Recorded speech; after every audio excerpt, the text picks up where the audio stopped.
स्वामी जी, इस एपिसोड में प्योरली ज्ञान विज्ञान की बात करेंगे कि जो हमारा ये कर्म बंधन जो होता है, जो भाव बनते हैं, उसकी प्रोसेसिंग फैक्ट्री अंतःकरण बताते हैं आप, जिसके अंदर मन, बुद्धि, चित्त और अहंकार कहे जाते हैं। उससे भाव डेवलप होते हैं और फिर कर्म बंधन की प्रक्रिया होती है। तो अध्यात्म विज्ञान की दृष्टि से ये सारी प्रक्रिया किस तरीके से होती है और वो जाकर के किस रूप में कर्म बन जाता है, यानी चार्ज हो जाता है, कोट लगना जो भी है सारी बात, वो चार्ज बन करके कर्म की फॉर्म में कैसे आता है, वो आप पूरी प्रक्रिया बतावे ताकि लोगों की समझ में आ जावे कि आखिर कर्म बनता कैसे है। धन्यवाद। ये जो कर्म बनने की जो प्रक्रिया है, ये प्रक्रिया वैसे तो आम लोगों को दिखती नहीं है और देख नहीं सकते, केवल ज्ञानी ही उसको देख सकते हैं। मगर हम समझ सकते हैं, इसको प्रोसेस को समझ सकते हैं। एक साइंटिस्ट होता है तो वो प्रोसेस को समझ सकते हैं और बता सकते हैं कि किस प्रकार से कर्मों का चार्जिंग होता है। सबसे पहले कर्म को चार्ज करने के लिए अज्ञान मान्यता चाहिए, और वो अज्ञान मान्यता ही कर्म चार्ज करने में मुख्य चालक बल है। मगर आम जनता को वो मालूम नहीं है कि अज्ञान दृष्टि से कर्म बनता है। वो ऐसा मानते हैं कि हम जो कुछ क्रिया करते हैं, शुभ या अशुभ, इससे कर्म बनते हैं। ऐसी मान्यता हमारे समाज में प्रचलित है और हमारे पुस्तक कहो या धर्मगुरु करो, वही समझाने की हमको कोशिश करते हैं। और इसीलिए कहते हैं कि अच्छे कर्म करो, बुरे कर्म नहीं करो, अगर बुरे कर्म हो भी गए तो प्रायश्चित करो। मगर वास्तव में कर्म क्रिया से नहीं बनते हैं, कर्म भाव से बनते हैं। मगर क्रिया के ऊपर इतना जोर दे दिया है ताकि लोग क्रिया के पीछे भाव की वैल्यू बहुत बड़ी है वो समझ नहीं पाए, और समझाने के लिए किसी ने मौका नहीं दिया। और एक एक करके धर्मगुरु क्रिया देते रहे, लोग प्रयत्न करते रहे। तो क्रिया के आगे कोई पुरुषार्थ की बात है वो सोचा भी नहीं, बताया भी नहीं, और आम इंसान ने सोचा नहीं। तो हमने कहा कर्म भाव से बनते हैं और भाव अज्ञान से भाव बनता है। जैसे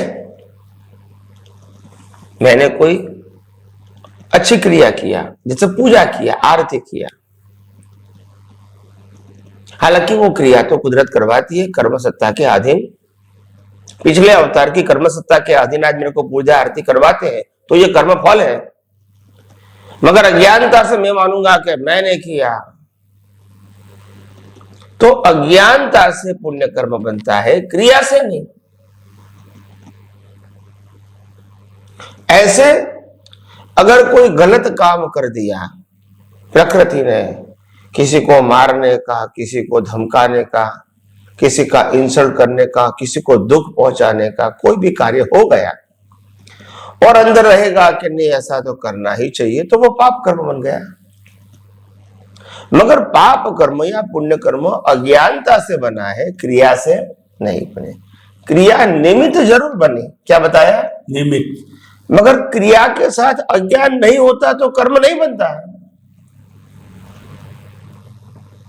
और इसीलिए मैंने कहा लाखों लोगों की हिंसा करने वाले राम वही अवतार में मोक्ष में गए, तो हिंसा तो किया क्रिया में, मगर अज्ञान नहीं था ने, तो भाव भी नहीं बने तो कर्म भी नहीं बने।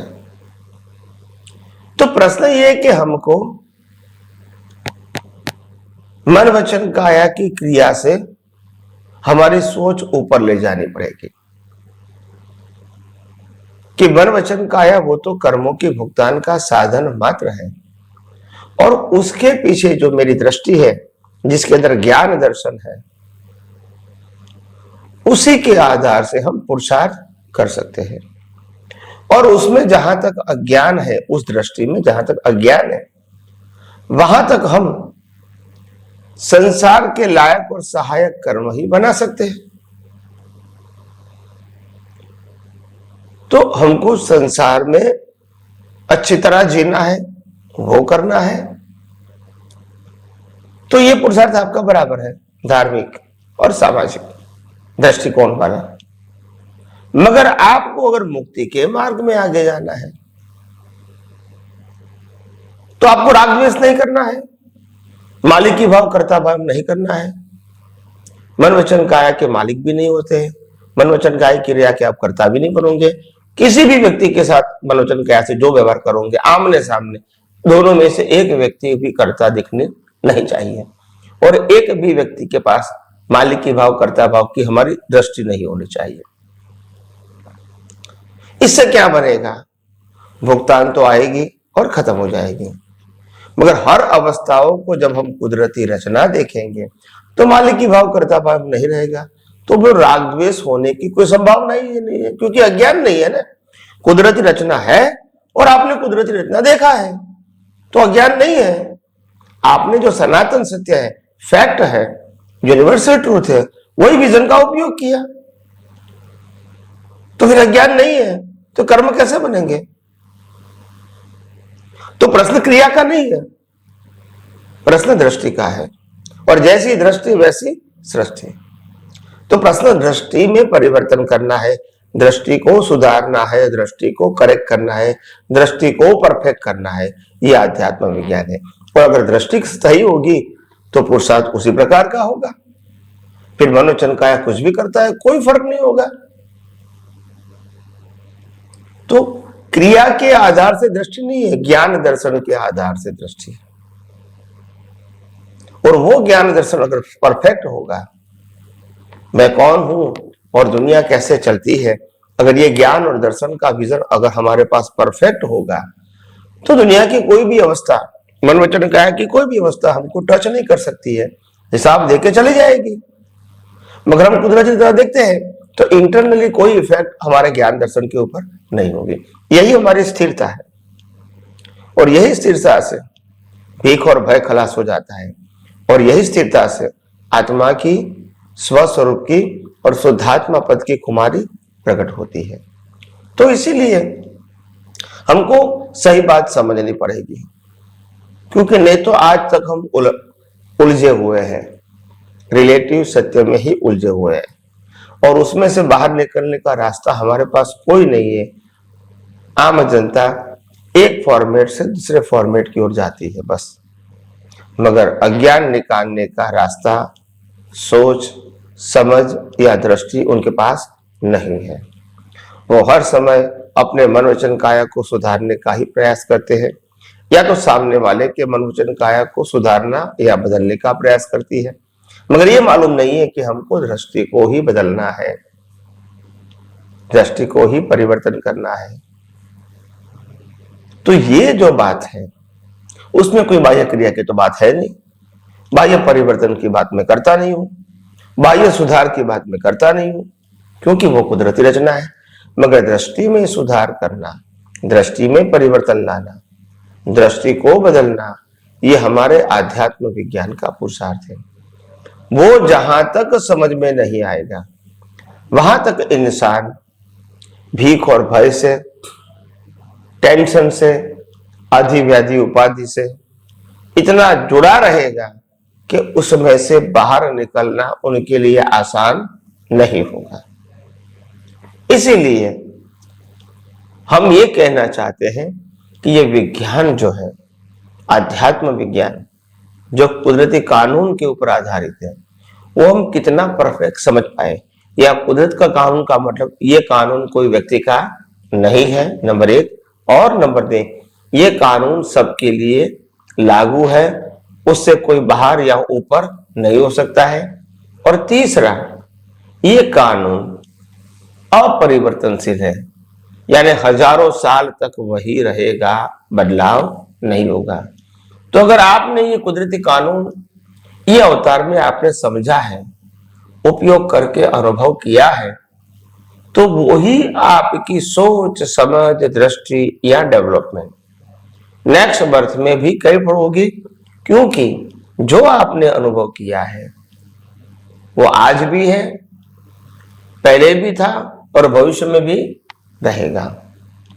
मगर रिलेटिव सत्य का ज्ञान साथ में नहीं आता है कि ये मेरे माता पिता है, ये मेरे भाई है, भाई बहन है, ये मेरे पति पत्नी और परिवार है, ये मेरी संपत्ति, ये मेरे साधन, ये मेरी डिग्री, ये मेरे जो जो मेरा मेरा है, उसमें से कुछ भी डिग्री तक साथ में नहीं आएगा और रिलेटिव सत्य का, धार्मिक, बिजनेस का एक्सपीरियंस भी साथ में नहीं आएगा, क्योंकि हर अवस्था में वो परिवर्तनशील है। तो टेम्पररी चीजों कैरी फॉरवर्ड नहीं होती है, मगर परमानेंट दृष्टि जो है, परमानेंट ज्ञान है, परमानेंट विजन है, वो कैरी फॉरवर्ड इसीलिए होता है क्योंकि वो हर अवस्था में, हर काल में एक ही होता है। और वही तो कुदरत का कानून है। संसार का कानून बदलता रहेगा, धर्म का कानून बदलता रहेगा, समाज का कानून बदलता रहेगा, परिस्थितियों के अधीन। कुदरत का कानून कभी बदलेगा नहीं, और इसीलिए उसको जानना, समझना, अनुभव करना हमारे लिए बहुत जरूरी है। और इसीलिए यहां परिवर्तन करने की तो मैंने कोई बात नहीं की। तो मेरा कहने का मकसद यह है कि जिस प्रकार से ये आध्यात्म विज्ञान जो कुदरती कानून और कुदरती रचना के ऊपर आधारित है, वो जितना हम आम जनता इसको समझ पाएगी, इतना ही वो जीवन के अंदर, कोई भी परिस्थिति के अंदर, सभी अवस्थाओं को स्वीकार करके, यानी बिना राग द्वेष, कुदरती रचना देखकर, संभाव में रहकर उस अवस्था को आसानी से अपनी दृष्टि से वो पास करेंगे। तो इसीलिए आइए हम सब ये आध्यात्म विज्ञान को और गहराइयों से समझने की कोशिश करेंगे। स्वामी जी, आपका बहुत बहुत धन्यवाद। आपके इस उद्बोधन से जो मैं समझा हूं, मेरी संक्षिप्त विचारधारा से श्रोताओं के सामने स्पष्ट करता हूं। स्वामी जी ये कहना चाहते हैं कि टेम्परेरी चीज तो विनाशी है और परमानेंट चीज जो अविनाशी है। तो आपका जो सनातन सत्य है, कुदरत, कुदरती रचना और कुदरत का कानून, ये परमानेंट है, हर एक पे लागू है, अपरिवर्तनशील है, आत्मा अपरिवर्तनशील है। यानी दो अकाउंट बन गए, एक अपरिवर्तनशील और एक परिवर्तनशील। जो परिवर्तनशील है वो भुगतान, हिसाब, परिणाम, ये है जो हम अपना जीवन जी रहे हैं, आया गया, आया राम गया राम। और जो परमानेंट है, जैसे आपका खुद का ज्ञान दर्शन, वो परमानेंट है और वो आपकी दृष्टि में फिट हो गया, तो जितना जितना उसका डेवलपमेंट होता रहेगा, वह क्योंकि परमानेंट है, कैरी फॉरवर्ड होता है। टेम्परेरी है, जो भुगतान है वो कैरी फॉरवर्ड नहीं होगा, वो यहीं का शरीर के साथ समाप्त हो जाएगा। स्वामी जी, हमारे श्रोता लोग बहुत सरल, सुगम्य, सही सही बात को समझ पाए।